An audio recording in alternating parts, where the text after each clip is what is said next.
I'm Michelle Ackerley. My parents both grew up on council estates, and as a family, we understand the difference social housing can make to people's lives. Millions of families across the UK are struggling to find affordable housing. So this is my front room and my bedroom together. Many are living in temporary or overcrowded conditions, desperate for somewhere decent to live. This is our room where we sleep, and this is what we've got at the minute. We can't really call it our home. But some social housing tenants are abusing the system, holding on to properties they no longer need. When somebody applies for housing, you expect them to live in a property, and when they don't, it does start to take the mickey. Or even worse, making a small fortune by illegally subletting them. He was charging beyond £1,500 a month. He exploited this completely to his advantage. So I'm with housing investigators cracking down on tenancy cheats. What a waste.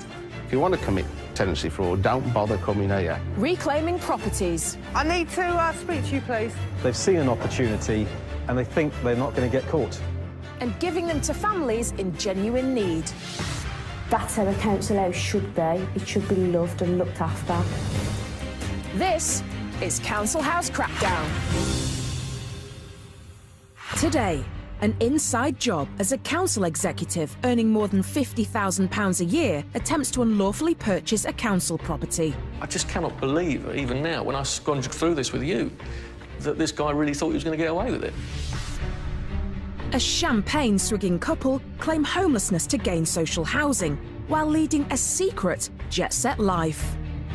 It's really frustrating when you've got people telling lies about their circumstances, especially when you know there were genuine people out there that really needed that home. And housing officers reveal a shocking misuse of council property as antisocial behaviour complaints lead police to an illegal drugs factory. Going into delivery, that was sort of the moment where we kind of knew what we were dealing with. You know, it wasn't an amateur setup.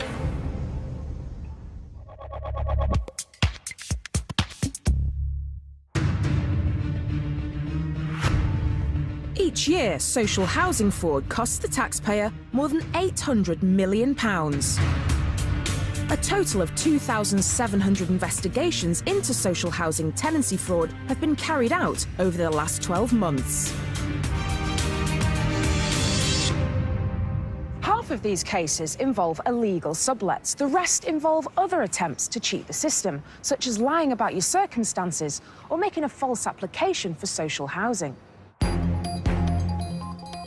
Our first case exposes an executive earning more than £50,000 a year, but leading a double life to cheat authorities out of not just £23,000 in benefits, but a highly sought-after social housing property.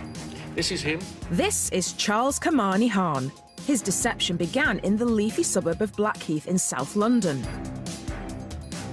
Royal Borough of Greenwich fraud investigator Clive Parrish was part of the team that exposed this tenacious tenancy cheat. Clive, this area looks really lovely to me. You can see just from walking along this street, I mean, these properties are amazing, beautiful houses, lovely, you know, vast open green areas. Yeah. And what about the properties over here? So these are predominantly council-owned. They're council properties? Yeah, they don't look like it at all. Many of them have been bought by the tenants that have lived here for any length of time, really, because they are so desirable. People want to live in a part of town like this. I'm not surprised. I mean, if I lived in London, I'd want to live here. I can imagine the demand for a property like this, when they come available, is pretty high. Yes, oh, very much so. I think if one of these is vacant and it goes on to the council's list, anybody on the waiting list will want to bid for this. The bidding system adopted by Greenwich Council ensures each social housing property is allocated to the person or family with the greatest need. Once a property is advertised, housing officers determine who is the most suitable applicant, based on meeting their criteria for the property and how long they've been registered. In June 2009, Mr. Charles Kamani Hahn was one of the hopefuls, desperate to upgrade to one of these Blackheath properties. According to council records at the time, 43-year-old Mr. Hahn was an unemployed father of 3. He was the tenant of a one-bedroom flat in Greenwich. His family was growing in size and he needed larger accommodation. Mr. Hahn's circumstances seemed all too typical. A struggling father trying to support a young family and needing help. For the leader of the Royal Borough of Greenwich, Councillor Denise Hyland, it was a familiar story. Talk me through how important it is for social housing properties in the Royal Borough of Greenwich to go to those who are in genuine need. I meet my constituents, you know, at least on a fortnightly basis. And I would say 90% of the cases I deal with, it's about housing need. We have about 16,000 people on our waiting list, and it feels like it's thus ever been. But we work very, very hard to provide housing to those in genuine need. Sympathetic to Mr. Hahn's plight, the Royal Borough of Greenwich considered his application. And after nearly 3 years on the waiting list, in May 2012, he was allocated a 2-bedroom council property next to Blackheath's highly sought-after Cater estate. After living in cramped conditions for years, this apparently struggling father had finally landed the home he'd been dreaming of, a more spacious family property in one of London's most appealing areas. A lot of the houses in this road are houses £1 million plus, Really? and all privately owned. And it's a really nice place.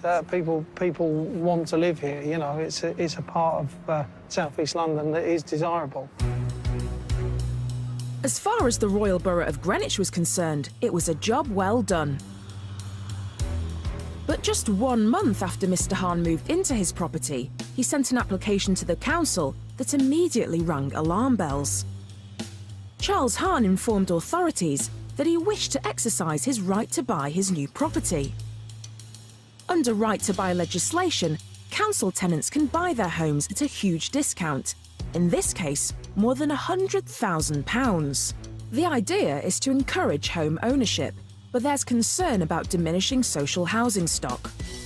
We're selling our assets, if you like, by our housing stock being diminished when people want to buy their own house, which they have the right to do. So it's very important that when a right to buy case comes in, they're all scrutinised quite carefully. And it was under this scrutiny that eagle-eyed officers spotted something unusual in Mr. Hahn's application.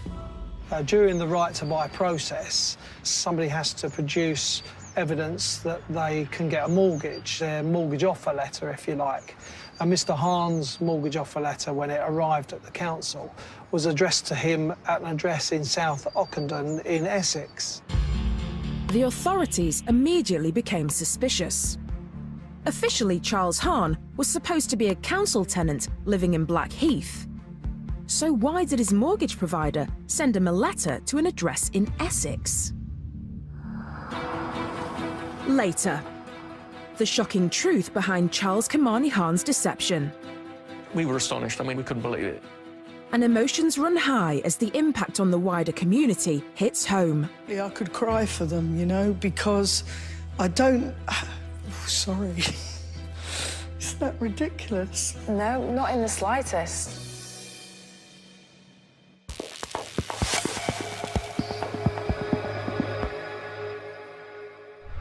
When it comes to social housing, family homes are often in really short supply. In Wolverhampton, for example, fewer than half of the 23,000 social housing properties have 2 or 3 bedrooms. Making sure these properties are being put to the best possible use is vital. This is Mkalulu Pofu and his wife Vanessa. When they appealed to housing authorities for support with their young family, they appeared the perfect match for one of Wolverhampton's precious 2-bedroom properties. But the extreme level of their deception prompted Elaine Morgan and her team at Wolverhampton Homes to bring their first ever prosecution for housing tenancy fraud.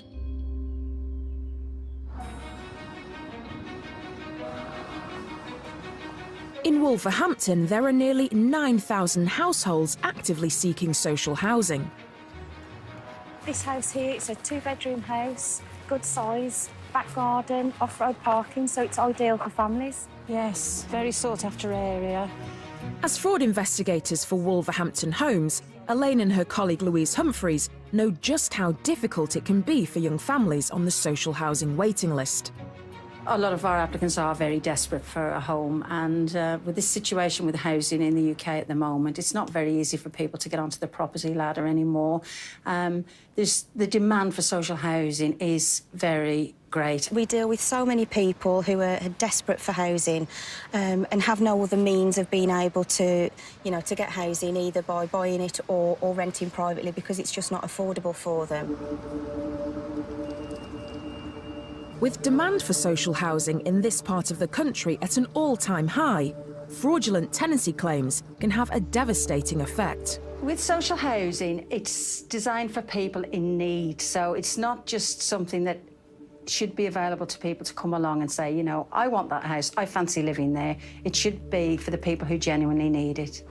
And in 2013, when Wolverhampton Homes received a housing application from Ackerley and Vanessa Pofu, the information indicated that this was one such family.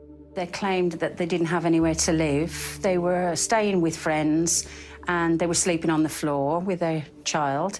They said that they had no bedroom of their own, and because of that, they were given homeless priority, so they were given emergency banding. Emergency banding is reserved for applicants in the most desperate need of help. As a homeless couple with a young child, their application was afforded the highest priority. Emergency banding is a banding for people who really don't have anywhere to go. We have to prioritise people who genuinely don't have a home. They provided us with the proofs that we would require to check out before we allocate a property. So they provided bank statements at the address in which they claim to be living and wage slips from that address. There was no reason to suspect there was anything untoward. Wolverhampton Homes immediately set about trying to find a property for this struggling young family. There is a knock-on effect on health for those who don't have proper settled homes. And when you're raising a family, it's very difficult to bring a family up and teach them family values if you don't have a settled environment in which to do so. When a two-bedroom property in the Ford Houses area of Wolverhampton became available, it looked like the answer to everyone's prayers. A two-bedroom house became available in an area in Wolverhampton, and this particular couple put a bid on for that property. It's a popular area, it's a family neighbourhood, reasonably good schools in the area, good connections into the city, and sort of you've got the countryside on your doorstep, so it's a sought-after area. This area, as we sort of driving around, you can see there's a lot of green areas. There's places for kids to play. There's local shops, school. So I suppose it is just ideal for families living here. Because of the banding and the priority that they'd been given, based on what they told us, they were successful in bidding for the property, and they were offered the house. The apparently desperate circumstances surrounding the Pofu's application meant that they were awarded the property in the face of some tough competition. The property that they bid for in particular, I believe over 230 other applicants also applied for it, which meant that obviously they got the property because of their emergency banding. For Wolverhampton Homes, a young couple had been given the essential support they needed to raise a family. Yeah, I suppose especially if there's children as well, and if they've never had a home or a house with a garden and they've got somewhere to play, and I think it's just great for them that they've got that opportunity. Local authorities routinely carry out data checks on all social housing properties. And 18 months into the Pofu's tenancy, one such check alerted investigators to something unusual. And we received a match for this particular address. The match indicated that the tenants themselves had actually been living in another socially rented property out of the borough at the time that they applied with us. Ackerley and Vanessa Pofu were already living in social housing 10 miles away in Warsaw. This was not a homeless family in need of support, but a pair of fraudsters intent on cheating the system.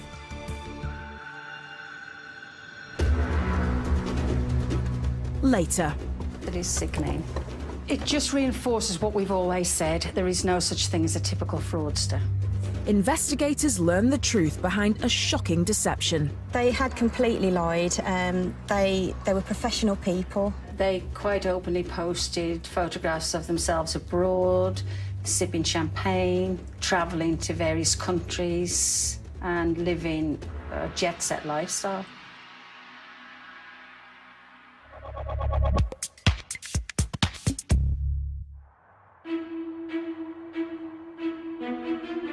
Back in Blackheath, Charles Kamani Hahn was a supposedly unemployed father of three who'd been awarded a tenancy beside the highly sought-after Cater Estate by Greenwich Council.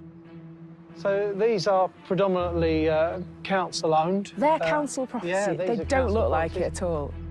When he applied to purchase his council property with a right to buy discount of more than £100,000, authorities were alerted by his mortgage provider to a mysterious second address in Essex.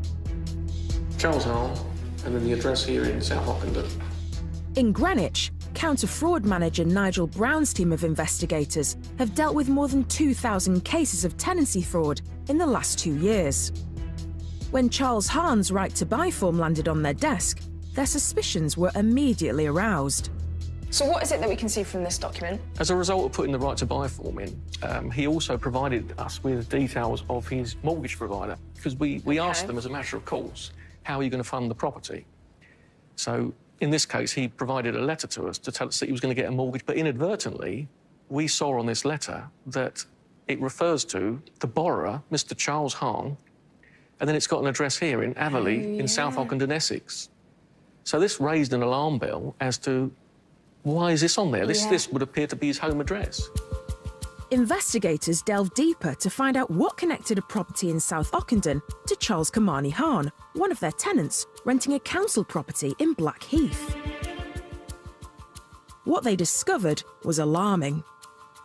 Charles Hahn was already a property owner and therefore had no need of social housing. We did a land registry check and, well, lo and behold, Mr. Charles Hahn is the owner of that property in South Ockenden, and he purchased it for £190,000 in July 2010. To investigators, a worrying picture was beginning to emerge. Between the time Mr. Hahn applied for his Blackheath property and the day he was handed the keys, he had purchased a house in Essex. He had neglected to inform the authorities. When Mr. Hahn applied to get a larger property, he was living in a one-bedroom flat, but between the time that he applied and the time that he got granted the tenancy here, his circumstances had changed. He'd bought a house, he had an alternative place to live. He didn't actually need that social housing anymore, and it would have been his responsibility to tell us that he'd bought a property, and he hadn't told us. The evidence confirmed investigators' suspicions.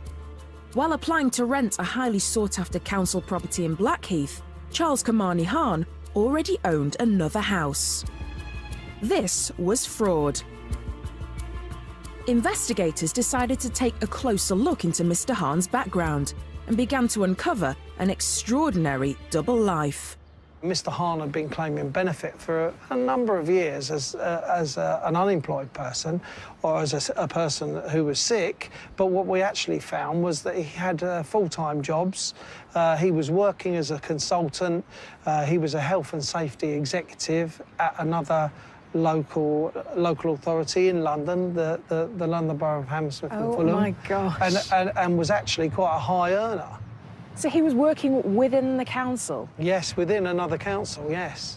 What did that make you think when you heard that? I mean, the cheek of it at the very start is crazy, but to think that he was working within the council knowing clearly that something like this is wrong. Yes, well, the department that he was Health and Safety Executive for was the Department of Housing within that local authority.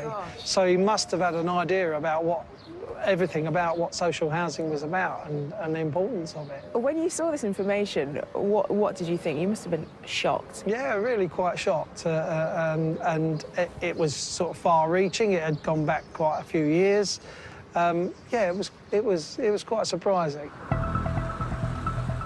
When officers investigated further, they discovered that through consultancy work with a number of organisations, including the London Borough of Hammersmith and Fulham and the London Borough of Southwark, Mr Hahn was earning £55,000 a year.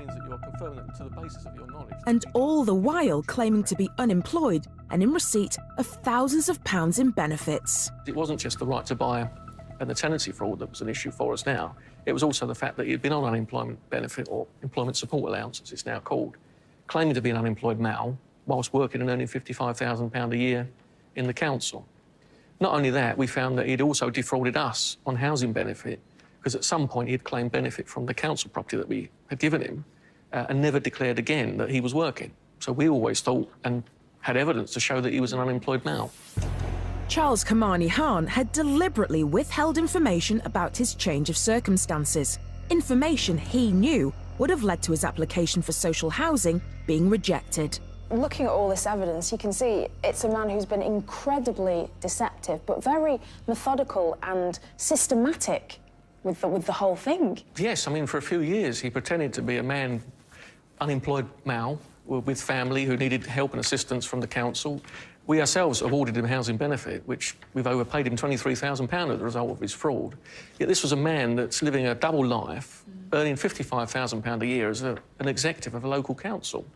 You know, this guy should have known better, and I just cannot believe, even now, when I've gone through this with you, that this guy really thought he was going to get away with it. It almost feels like this is the type of fraud that's on your doorstep because it was someone within the council, and you look at your colleagues and, you know, friends within work and think, well, you wouldn't do that. You know, the person that you're working with wouldn't do that, but then it's someone within your industry. No, you're right. It was one of our own committing fraud, really. Yeah. So, in essence, Mr Hahn was leading a double life, wasn't he? Yes, that's it in a nutshell, exactly that. He had two lives. Mr Hahn was arrested and, in the face of overwhelming evidence, pleaded guilty to multiple offences under the Fraud Act and the Social Security Administration Act. The judge, interestingly, though, had some pretty descriptive words on the case, didn't he? He was quite passionate about it. Yes, he did. He said, in the summer of 2012, someone meeting you would see a well-presented head of health and safety at a large London borough with a good salary. No one would have guessed what a fraud you are. On December the 20th, 2016, Charles Kamani Hahn was given a prison sentence of 2.5 years. For the investigators who exposed his deception, the punishment fit the crime. We were pleased when the result came through and he was put away in prison. I mean, that was a good result, really, because he thoroughly deserved it. Not only has he deprived people who genuinely need properties, and a nice property too, he's gone on to claim money from the council, housing benefit and other things that council tax, you know, I have to pay my council tax and we all have to pay. He didn't have to pay any of it because we thought he was unemployed. In Greenwich, the actions of fraudsters like Charles Hahn have a direct impact on the 16,000 people currently sat on the social housing waiting list. From your point of view, you see people who are desperate for housing, desperate for accommodation. They're coming to you week in, week out. How does that make you feel on a personal level? And many of them I would consider to be the working poor. They are people who work in retail. Many of them will be working on 0-hours contracts. So a lot of them won't claim benefits because their earnings are going up and down like a yo-yo. And frankly, I could cry for them, you know, because I don't... Oh, sorry. Isn't that ridiculous? No, not in the slightest. But that's the whole thing, isn't it? It's an extremely emotional thing, and you just want the system to be working how it should be. And that's why, you know, you're working tirelessly to to make sure these people get the accommodation that they deserve. It's sickening, isn't it? Because here we are trying to do our best to make sure there is a fair system for housing, and then you get people who are trying to subvert the whole process. And so taking back our properties from these fraudsters and giving them to those in genuine need is a priority for this council and every council in the land.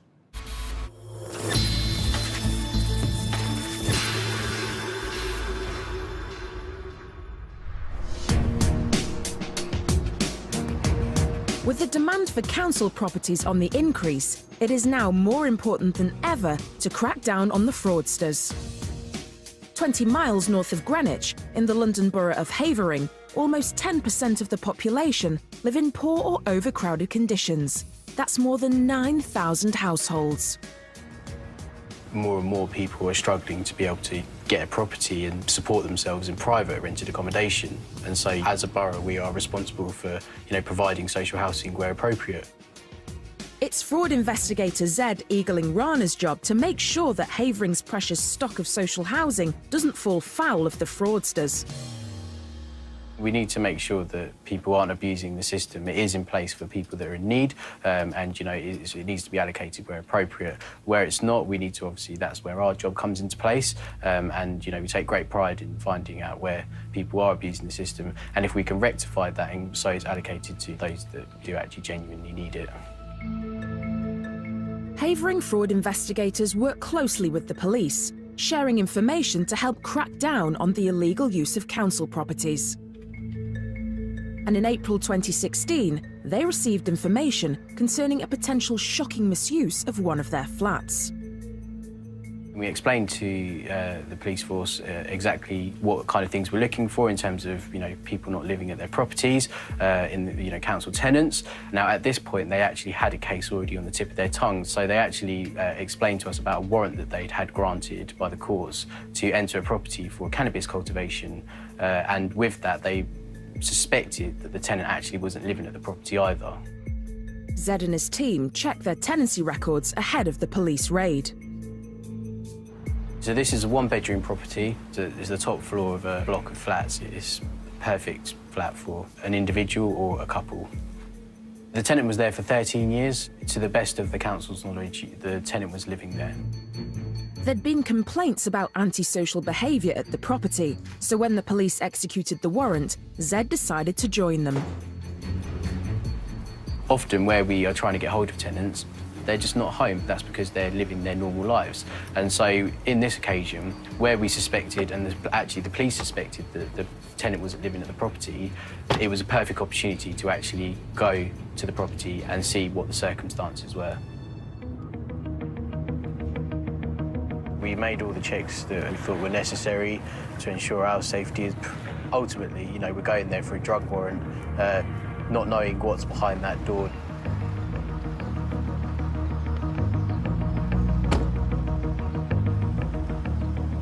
We weren't really sure to what extent the property was being used for cannabis cultivation, and so that added to the air of mystery.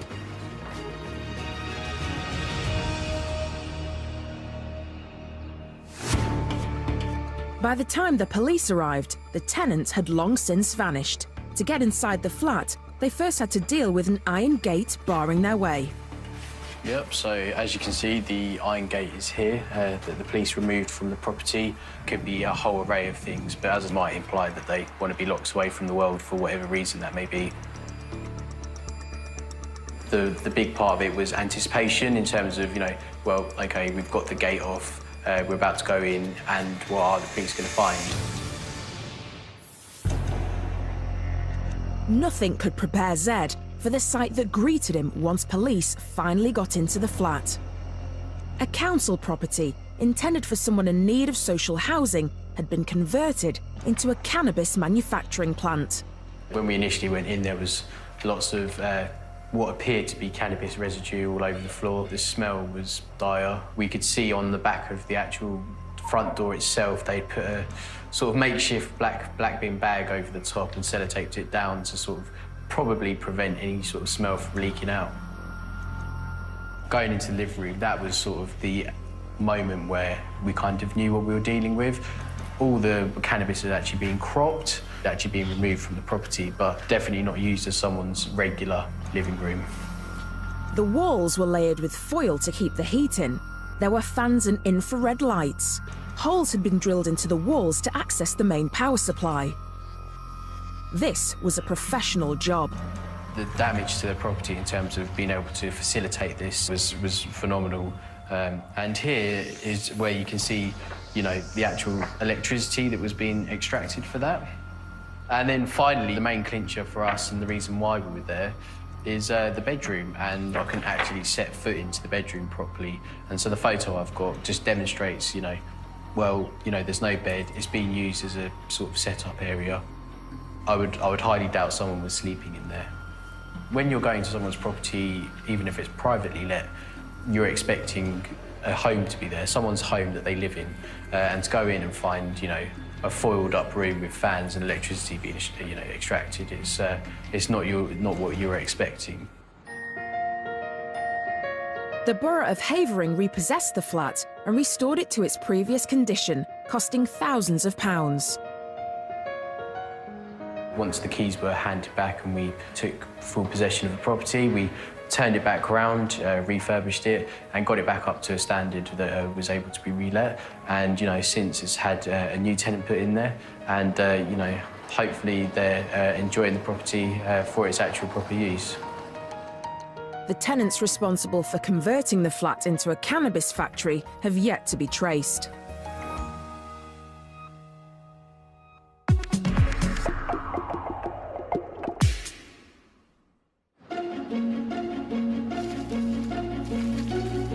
Earlier, we learned how Ackerley and Vanessa Pofu were awarded a two-bedroom property by Wolverhampton Homes after claiming to be homeless and sleeping on a friend's floor. They said that they had no bedroom of their own, and because of that, they were given homeless priority, so they were given emergency banding. When a routine data match revealed that the couple were already registered at an address 10 miles away in Walsall, tenancy fraud officers needed to investigate further. They re-examined documents, including a questionnaire the couple filled out when they applied for the house. One of the requirements on that questionnaire is to provide 10 years' worth of addresses, previous addresses.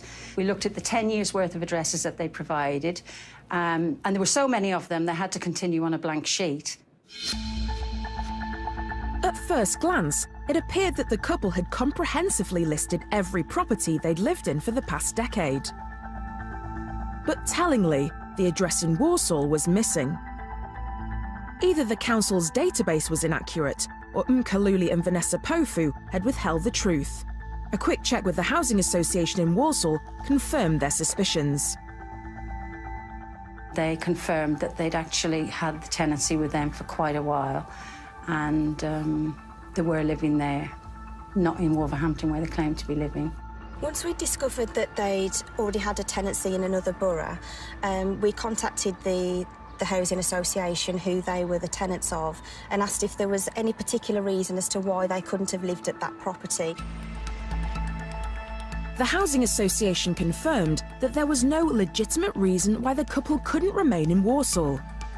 This was a clear case of tenancy fraud. After claiming their family was homeless, Ackerley and Vanessa Pofu had obtained a rare two-bedroomed council house, when in fact they had somewhere to live, 10 miles away in Walsall. They obviously knew if they told us that they already had a social housing property, we wouldn't have looked at them as a priority case. So they deliberately withheld the information. When investigators dug deeper, they began to suspect that the couple weren't exactly in need of social housing. We investigated their circumstances and we found out that they both worked for the NHS. I believe that the one partner also wrote stories for the media, so they had decent jobs. It just reinforces what we've always said. There is no such thing as a typical fraudster. We've had people from all walks of life that we've investigated for housing tenancy fraud. We've had older people, professional people, people that you just wouldn't expect would do something like that.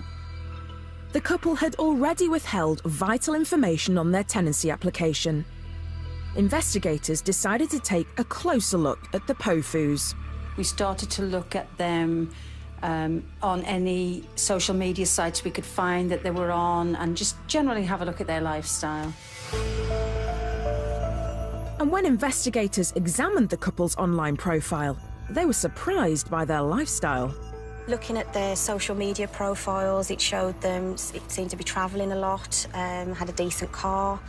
They didn't seem to be lacking in funds. They quite openly posted photographs of themselves abroad, sipping champagne, travelling to various countries and living a jet-set lifestyle. A couple who authorities considered homeless and in dire need of social housing had lied to hide their true circumstances. They claimed that they were living in a property in Wolverhampton. That was a complete lie. They claimed they were overcrowded, sleeping on the floor with their family. That was a complete lie. They left off the actual address where they were living. The bank statements that provided were false, and the wage slips that they provided were false. It's really frustrating when you've got people telling lies about their circumstances, especially when you know there were genuine people out there that really needed that home, and they cheated their way to get it.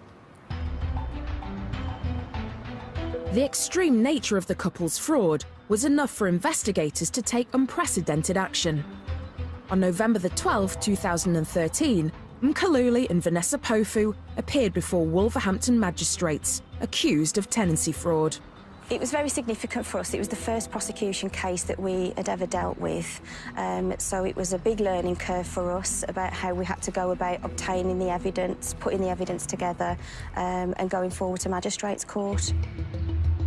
In the face of irrefutable evidence, the couple pleaded guilty to offences under the Fraud Act. Both were given community orders, and Mr. Pofu was sentenced to 120 hours unpaid work.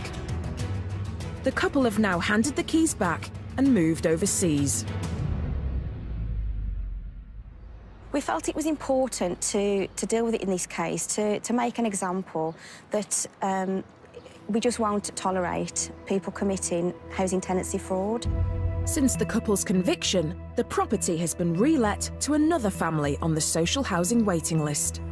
The family that was rehoused there, they too were in an emergency need for that property, and it was a genuine case, and we believe that the family are very happy in their new home. When I look at the photographs in cases like this one, it makes me feel a sense of satisfaction that the job that we're doing is designed to prevent this from happening, and that we will do something and we will take tenancy fraud very seriously.